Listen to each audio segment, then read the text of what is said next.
کر دیا تھا. دانت بھی دکھائیں گے, فکرے بھی کسیں گے, نعرے بھی لگائیں گے, مسکرائیں گے بھی, کہکے بھی لگائیں گے, لیکن جس چیز کا نام دلیل ہے وہ کبھی نہیں لا سکیں گے, کبھی بھی نہیں لا سکیں گے. لہذا گفتگو کو وقت شروع کیا جائے اور مناظر آپس میں گفتگو کریں, یہ زیادہ مناسب ہے اس سے کہ سرور آپس میں بحث کرنا شروع کر دیں. میں نے آپ کی گفتگو پر اعتراض کیا, آپ سمجھے نہیں ہیں, آپ نے مجھے شرط کی وضاحت سنی. اہل حدیث مناظر قرآن اور حدیث سے دلائل دینے کا پابند ہوگا. اس کا مطلب یہ ہے کہ اہل حدیث کی دلیل قرآن اور حدیث ہے. اچھا, آپ نے فرمایا جی 8 نمبر شرط پڑھیں. میں یوں نہیں فرماؤں گا, آپ توجہ دیں گے تو فرماؤں گا, اور پھر آپ نے کہنا مجھے سمجھا نہیں. دیکھیں ذرا مولانا, ایک منٹ, آئی کی بات آئی. اہل حدیث مناظر قرآن اور حدیث سے دلائل دینے کا پابند ہوگا. اس کا مطلب یہ ہے کہ اہل حدیث کی دلیل یا قرآن ہوگی یا حدیث ہوگی. آپ نے 8 نمبر شرط پیش کیا, سن لیں. پیش کردہ دلیل پر اصول حدیث پر مبنی پیش کردہ جرح کا جواب اصول حدیث. اس کا مطلب یہ ہے کہ چونکہ دلیل آپ کی قرآن اور حدیث ہے, جب آپ قرآن اور حدیث سے دلیل پیش کریں گے تو اصول حدیث کی روشنی پر جرح ہوگا. جب آپ قرآن اور حدیث پیش نہیں کریں گے تو وہ آپ کی دلیل ہی شمار نہیں ہوگی, اس لیے کہ آپ قرآن اور حدیث ہے. القاموس جو ہے نہ یہ قرآن ہے, نہ یہ حدیث ہے, نہ یہ اجماع ہے, نہ قیاس شرعی ہے. میری بات تو کر لینے دو, کیوں مختصر کیجیے. اب سنو, سنے کا حوصلہ پیدا کرو. ایک بہت بہت اچھی بات, بہت اچھی بات, میں کر لیتا ہوں, شوق پتہ چلتا ہے نا.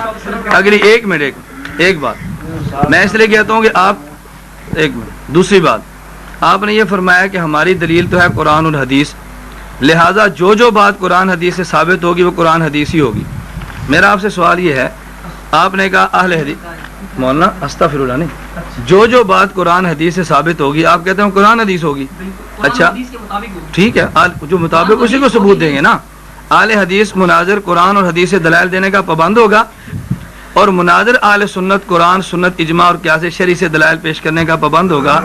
میرا سوال یہ ہے, آپ فرماتے ہیں ہم اجماع بھی مانتے ہیں قیاس بھی مانتے ہیں, اگر ہم اجماع پیش کریں یا قیاس پیش کریں وہ قرآن حدیث شمار ہوگا, تو میرا سوال یہ ہے کہ پھر آپ نے الگ 4 دلیلیں کیوں لکھی ہیں؟ اہل سنت مناظر قرآن سنت اجماع قیاس سے, بات تو سنو نا. فریقین کی مرضی سے لکھی, حتمی شرائط فریقین کی مرضی سے, فریقین کی مرضی سے لکھی ہے نا. جب آپ قرآن لکھ رہے ہیں, پھر سنت لکھ رہے ہیں, پھر اجماع لکھ رہے ہیں, پھر قیاس شرعی لکھ رہے ہیں, اس کا مطلب یہ ہے کہ آپ نے قرآن سنت اجماع قیاس شرعی 4 دلیلیں مانی ہیں. قرآن بھی دلیل ہے, سنت بھی دلیل ہے, اجماع بھی دلیل ہے, قیاس شرعی بھی دلیل ہے. 4 آپ نے الگ الگ لکھی ہیں, اس کا مطلب الگ الگ مانتے ہیں, تبھی تو فریقین نے مشرع طے کیا. نمبر 3, آپ یہ جو اب ایک سنت متواترہ کی تعریف آپ کے مناظر نے کی ہے, ایک سنت متواترہ کی تعریف آپ نے کی ہے. آپ چاہیں تو اس کو بیک کر کے نوٹ فرما لیں. آپ نے کہا سنت متواترہ کا مطلب یہ ہے کہ رسول اللہ صلی اللہ علیہ وسلم نے عمل ہمیشہ کیا ہو, تسلسل کیا ہو اور ترک نہ کیا ہو. لہذا آپ کی تعریف کے مطابق متواترہ کیا ہوگا کہ جس میں تسلسل بھی ہو اور ترک کا نفی بھی ہو. آپ کی تعریف پر تو آپ کو مناظر اور پھنسے گا. آپ نے سنت متواترہ کی تعریف یہ کی ہے کہ کام تسلسل سے کیا ہو اور ترک نہ کیا ہو. لہذا آپ کی سنت متواترہ کے مطابق دلیل تب ہوگی کہ آپ اپنے عمل کا اس بات بھی پیش کریں اور نفی بھی پیش کر دیں. یہ آپ کی دعوت آپ نے کی ہے.